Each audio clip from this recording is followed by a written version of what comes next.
का क्या भविष्य होगा, उस देश का क्या भविष्य होगा, where elections are more important than exams. Hello everyone, this is Vivan Dubey and welcome all of you to UP board history Adda. और आज मैं आपको कुछ पढ़ाने नहीं आया हूँ, कुछ बताने नहीं आया हूँ, बल्कि आज एक सिंपल से वे में आपसे एक चर्चा करने आया हूँ। कुछ एक ऐसा सवाल जो मेरे माइंड में बहुत दिनों से घूम रहा है, तो मैंने सोचा आपके साथ उसके बारे में चर्चा की जाए। बिकॉज़ आप लोग जो हैं, युवा पीढ़ी, आपके कंधों पर ही इस देश का भार है और आगे चल के इस देश को आपको ही चलाना है। आप में से ही कोई आगे चल के कोई डॉक्टर होगा, कोई इंजीनियर होगा, कोई फार्मर होगा, कोई शॉपकीपर होगा, अलग अलग रोल्स पे, कोई टीचर होगा। तो अलग अलग रोल्स में इस समाज में आप लोग होंगे और इस समाज की सेवा करेंगे।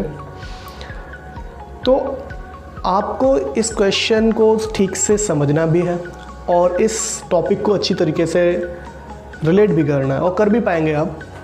जब क्वेश्चन ये है, मैं हमेशा सोचता हूँ कि गवर्नमेंट के बारे में जब मैं सोचता हूँ, और नॉट दैट कि किसी भी पार्टी से मुझे कुछ लेना देना नहीं है कि सपा ने ऐसा किया, बसपा ने ऐसा किया, भाजपा ने ऐसा किया, आई डोंट केयर। बस मेरे माइंड में ये प्रश्न जो है बहुत ज़्यादा घूम रहा है कि हमारा जो देश है, जहाँ हम बात करते हैं कि एक तरफ तो ज्ञान को सबसे ज़्यादा महत्वपूर्ण हम लोग मानते हैं, जहाँ मानते हैं कि जो ज्ञान है, नॉलेज है, नॉलेज जो है सबसे बड़ी पावर है। एक श्लोक भी है कि विद्या धनम सर्व प्रधानम, यानी विद्या का जो धन होता है सबसे ज़्यादा प्रधान यानी मैन होता है। तो जब हम मानते हैं कि नॉलेज सबसे बेस्ट होती है, ज्ञान सबसे बेस्ट होता है, और उसी देश में जब मैं देखता हूँ कि मान लीजिए कोविड वायरस जब आया यहाँ पे, तो सबसे पहले स्कूल्स को बंद किया गया, और अभी भी यही हो रहा है, स्कूल्स कॉलेज को पहले बंद किया जा रहा है। और अच्छी बात है, आपको बच्चों की स्वास्थ्य की चिंता है तो आप लोग बंद कर रहे हैं, बहुत ही अच्छी बात है। इस चीज़ से मुझे कोई आपत्ति नहीं है कि स्कूल कॉलेज को बंद किया गया। अच्छा, आपत्ति इस बात पे है कि स्कूल और कॉलेज में ही क्या कोरोना फैलता है?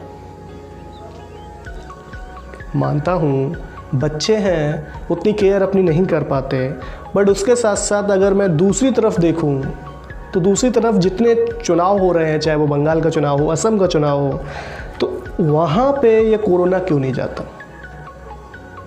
एक तरफ तो जहाँ बच्चे एक दूसरे से सोशल डिस्टेंसिंग बना के बैठ रहे हैं, सैनिटाइजिंग, बार बार सैनिटाइज़र का यूज़ कर रहे हैं, हाथ धो रहे हैं, और टीचर्स भी उनकी केयर कर रहे हैं, देखते हैं कि कोई ज़्यादा एक दूसरे के पास ना खेले, एक दूसरे से सोशल डिस्टेंसिंग बनाए रखें, और जिसे कुछ भी प्रॉब्लम आ रही है तो घर वालों को भी इन्फॉर्म कर रहे हैं।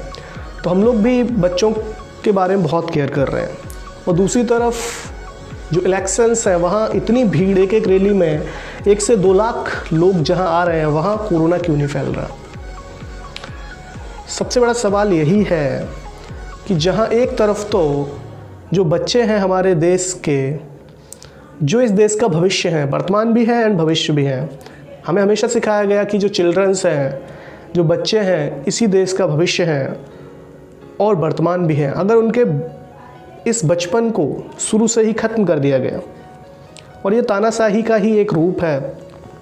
एक तरफ तो जहाँ दोहरा मापदंड हम लोग अपना रहे हैं, जहाँ एक तरफ तो चुनाव में बहुत सारी रैलियाँ, बहुत सारे बड़े बड़े पैम्पलेट्स, प्रचार, सब कुछ हो रहा है, यानी कुछ चीज़ की रोका टोकी नहीं है।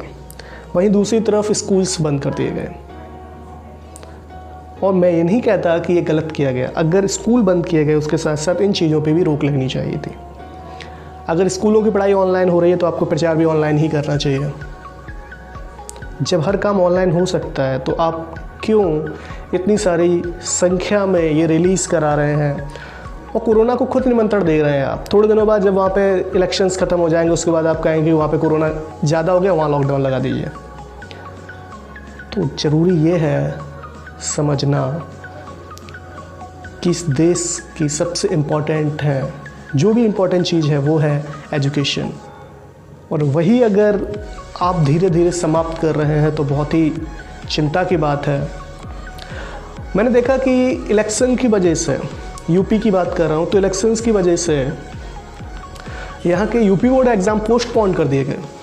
ये देखिए कितनी बड़ी विडंबना है, इलेक्शन को पोस्टपोन करके यूपी बोर्ड एग्ज़ाम्स के बाद नहीं डाला गया, बल्कि यूपी बोर्ड एग्ज़ाम को पोस्टपोन करके जब इलेक्शन ख़त्म हो जाएंगे यानी 8 मई, तब यहाँ के एग्ज़ाम शुरू हो गए।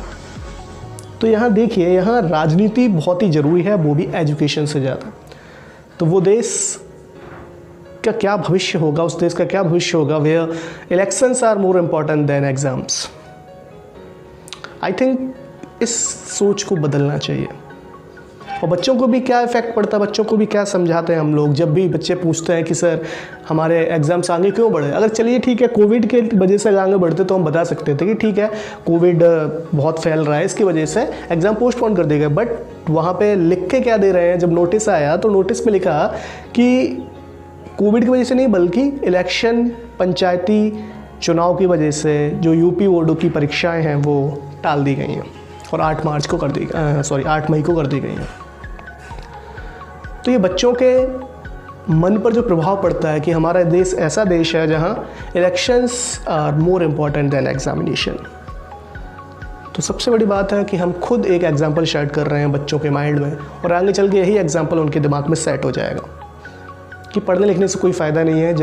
जिस देश में एजुकेशन की इज्जत नहीं है, शिक्षा की इज्जत नहीं है, वहाँ पढ़ने लिखने से क्या फ़ायदा, इससे अच्छी तो पॉलिटिक्स में आ जाओ। उनके माइंड में ये बात खुद सेट हो रही है कि पॉलिटिक्स में अगर आ गए तो ये इलेक्शन वगैरह, क्योंकि इलेक्शन वगैरह तो टालते नहीं हैं, अगर टाली जाएंगी तो परीक्षाएँ, इसका मतलब पॉलिटिक्स में ज़्यादा पावर है एजुकेशन से। आपके क्या विचार हैं इस बारे में, कमेंट करके ज़रूर बताएं। हमारे विचार भले ही डिफ़र हो सकते हैं, लेकिन जो भी आपके विचार हो कमेंट करके ज़रूर बताएं। धन्यवाद।